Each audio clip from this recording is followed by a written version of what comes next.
আমার ছেলেকে মিষ্টি করা যাবে না কোনোদিন। আমার বাড়ির লোকজনকে কিছু খেতে পর্যন্ত দেয়নি।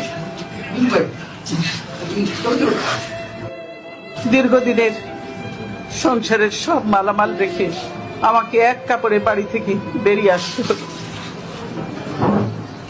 বের করে দেওয়া হলো। আজকে যেভাবে আমাকে অপমান করা হয়েছে, ঘরের দরজা ভেঙে আমি এর বিচারের ভার মহান আল্লাহ ও প্রিয় দেশবাসীর উপর ছেড়ে দিলাম। অথচ তারা মিথ্যা কথা বলছে যে আমি নিজের বাড়ি ছেড়ে বেরিয়ে এসেছি। এটা সম্পূর্ণ মিথ্যা কথা, বানোয়ার কথা।